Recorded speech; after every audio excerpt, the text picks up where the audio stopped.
ओम नमः शिवाय। ओम नमः शिवाय। शिव हरि बच्चों, बोलो श्री कृष्ण भगवान की जय। सदा भवानी दाहिने सम्मुख रहो गणेश, रामा सम्मुख रहो गणेश। पांच देव रक्षा करो, ब्रह्मा विष्णु महेश सियापति राम। जय जय राम, मेरो मन बसियो सीताराम। राम नगरिया राम के, बसते गंगा तीर रामा, बसते सरयू तीर रामा। चौकी हनुमत वीर की राम जी, चौकी हनुमत वीर की। बोलो सियापति रामचंद्र भगवान की जय। बोलो गणेश भगवान की जय। शिव पुराण की जय।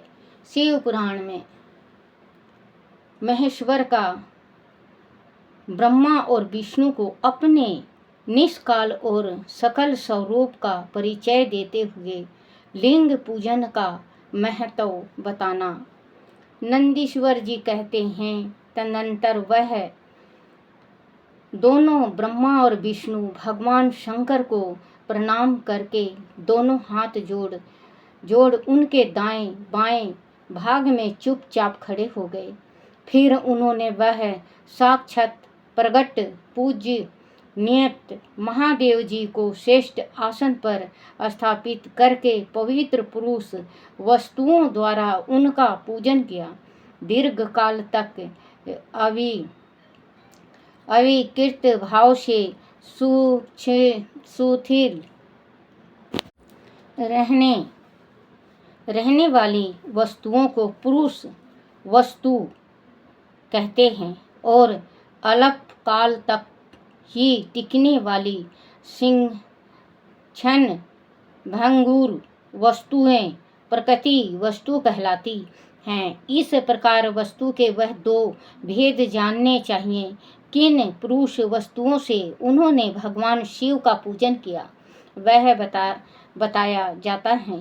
हार, नूपुर, केपुर, किरीट, मणिमय, कुंडल, यज्ञोपवीत, उत्तरीय वस्त्र, पुष्प, माला, रेशमी वस्त्र, हार, मुद्रिका, पुष्प, तंबुल, कपूर, चंदन एवं अंगूर का अनुलेपन, धूप, दीप, श्वेत छत्र, व्यंजन, ध्वजा, चमर तथा अन्य दीप उपहारों द्वारा जिनका वैभव वाणी और मन की पहुँच से परे था, जो केवल पशुपति परमात्मा के ही योग थे और जिन्हें पशु वज्र जीव कदापि नहीं पा सकते थे, उन दोनों ने अपने स्वामी महेश्वर का पूजन किया। सबसे पहले वह ब्रह्मा और विष्णु ने भगवान शंकर की पूजन की। इससे प्रसन्न हो भक्ति पूर्वक भगवान शिव ने वह नर्म भाव से खड़े हुए उन दोनों देवताओं से मुस्कुराकर कहा। महेश्वर बोले, पुत्रों, आज का दिन एक महा दिन है। इसमें तुम्हारे द्वारा जो आज मेरी पूजा हुई है, इससे मैं तुम लोगों पर बहुत प्रसन्न हूँ। इसी कारण यह दिन परम पवित्र और महान से महान होगा। आज की यह तिथि शिवरात्रि के नाम से विख्यात होकर मेरे लिए परम प्रिय होगी। इसके समय में जो मेरे लिंग निष्कल अंग वेर सकल सकार रूप के प्रति विग्रह की पूजा करेगा, वह पुरुष जगत की सृष्टि और पालन आदि कार्य भी कर सकता है। जो शिवरात्रि को दिन रात निराहार एवं जितेंद्रियां रहकर अपनी शक्ति के अनुसार निश्चल भाव से मेरी यथोचित पूजा करेगा, उसको मिलने वाले सकल का वर्णन सुनो। एक वर्ष तक निरंतर मेरी पूजा करने पर जो फल मिलता है, वह सारा फल केवल शिवरात्रि को मेरा पूजन करने से मनुष्य तत्काल प्राप्त कर लेता है। जैसे पूर्ण चंद्रमा का उदय समुद्र की वृद्धि का अवसर है, उसी प्रकार वह शिवरात्रि तिथि मेरे धर्म की वृद्धि का समय है। इस तिथि में मेरी स्थापना आदि का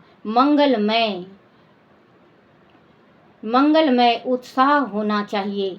पहले में जब ज्योतिषमय स्तंभ रूप से प्रकट हुआ था, वह समय मंगशीर मास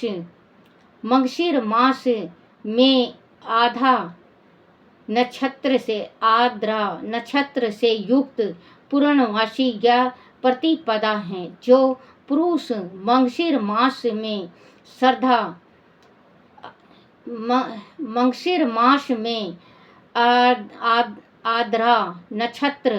आधा नक्षत्र होने पर पार्वती सहित मेरा दर्शन करता है, अथवा मेरी मूर्ति या लिंग की ही झांकी करता है, वह मेरे लिए कार्तिकेय से भी अधिक प्रिय है। उसे शुभ दिनों को मेरे दर्शन मात्र से पूरा फल प्राप्त होता है। आदि दर्शन के साथ साथ मेरा पूजन भी किया जाए तो इतना अधिक फल प्राप्त होता है कि उसका वाणी द्वारा वर्णन नहीं हो सकता। वह पर मैं लिंग रूप से प्रकट होकर बहुत बड़ा हो गया था। अंत उस लिंग के कारण वह भूतल लिंग स्थान के नाम से प्रसिद्ध हुआ। जगत के लोग इसका दर्शन और पूजन कर सकें, इसके लिए वह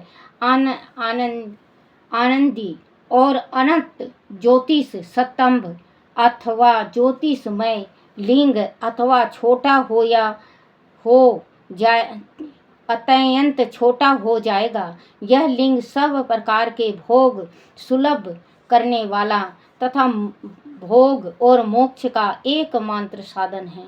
इसका दर्शन स्पर्श और ध्यान किए जाएं तो वह प्राणियों को जन्म और मृत्यु के कष्ट से छुड़वाने वाला है।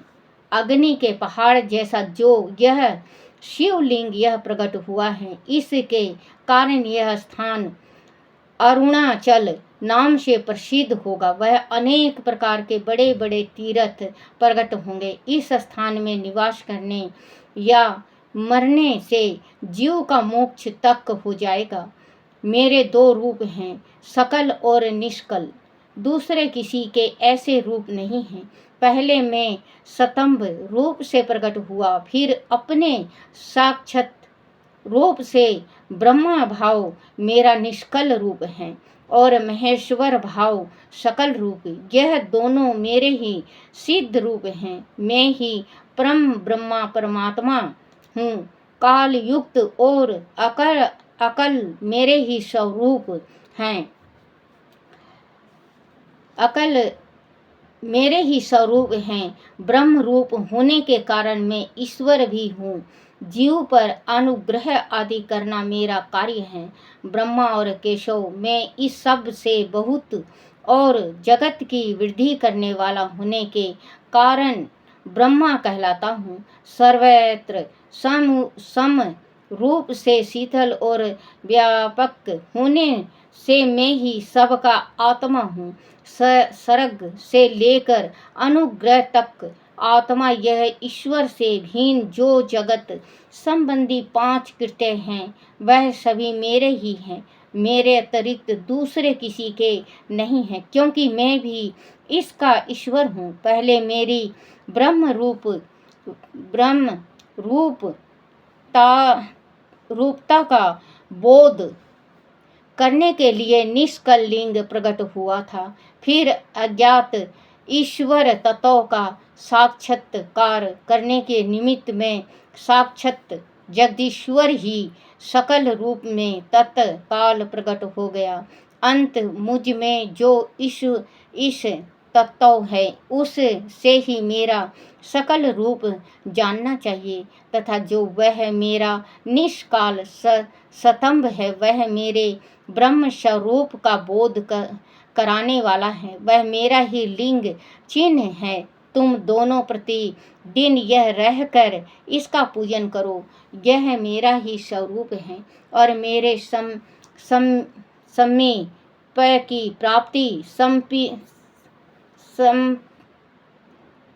की प्राप्ति करने वाला है। लिंग और लिंग में नित्य अभेद होने के कारण मेरे इस लिंग का महान पुरुषों को भी पूजन करना चाहिए। मेरे एक लिंग की स्थापना करने का यह फल बताया गया है कि उपासक को मेरी समानता की प्राप्ति हो जाती है। यह आदि एक के बाद दूसरे शिव लिंग की भी स्थापना कर दी गई। तब तो उस उपासक को फल रूप से मेरे साथ एक तत्व संयोजित मोक्ष रूप फल प्राप्त होता है। प्रधानता शिवलिंग की ही स्थापना करनी चाहिए। मूर्ति की स्थापना उनकी अपेक्ष गौण कर्म है। शिवलिंग के अभाव में सब ओर से सवेरे मूर्ति युक्त होने पर भी वह स्थान क्षेत्र नहीं कहलाता। बोलो शिव पार्वती की जय। ओम नमः शिवाय, ओम नमः शिवाय, ओम नमः शिवाय बाबा, ओम नमः शिवाय, ओम नमः शिवाय शंकर, ओम नमः शिवाय, ओम नमः शिवाय भोले, ओम नमः शिवाय, ओम नमः शिवाय, ओम नमः शिवाय। शिवाय नमो, शिवाय नमो, शिवाय नमो, शिवाय नमो, शिवाय नमो, शिवाय नमो, शिवाय नमो। ओम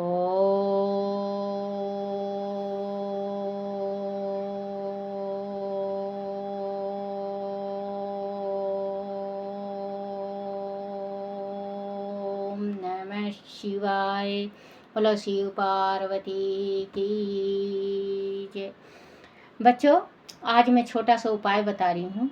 जैसे आप लोगों के दुश्मन ज़्यादा बढ़ गए हैं और ज़्यादा दुश्मन आपके तंग कर रहे हैं, तो आपको कुछ नहीं करना बच्चों। आप 2 बेर होता है बच्चों जो खाते हैं, बेर, 2 बेर ले जाओ शिवलिंग पे। 1 लोटा जल, 8 दाने चावल के और 2 बेर आप ले जाके शिव जी को जल चढ़ा के 2 बेर, जो बंदा आपको तंग कर रहा है, जो आपका दुश्मन ज़्यादा हो गया है, तो उसके नाम लेके कि हे मेरे शिव भोले, ये मेरा बेरी है और मैं इस से मुक्त होना चाहता हूँ, आप इसको शांत कर दो। तो बच्चों आप देख लेना, अगर आप 41 दिन करते हो बेर का, अगर बेर 41 दिन ना मिले बच्चों, अगर 41 दिन बेर ना मिले, देखो बच्चों, छोटा हो चाहे बड़ा, छोटा हो चाहे बड़ा बेर होता है, शिव भोले को आप अरदास करके चढ़ाओ, प्रार्थना करके चढ़ाओ, आपकी मनोकामना पूर्ण होगा। अगर 41 दिन बेर ना मिले तो बच्चों 11 दिन का ले लो, 21 दिन का ले लो, 7 दिन का ले लो। क्योंकि बच्चों आप बेर चढ़ा के देखो, आपके दुश्मन जो हैं शांत हो जाएंगे, आपके दोस्त बन जाएंगे और कभी अपने मन में बैर नहीं रखेंगे। क्योंकि शंकर भगवान को जो बैर चढ़ाते हैं उसका हर एक मनोकामना पूर्ण होता है। बोलो शिव पार्वती की जय। अपने अपने गुरुदेव महाराज की जय हो, अपने अपने माता पिता की जय हो। शिव पार्वती की जय हो। हे मेरे शिव पिता, मेरे से कोई भूल हो जाए, कोई त्रुटि हो जाए, कोई गलती हो जाए, मुझे माफ़ करना, माफ़ करना, माफ़ करना।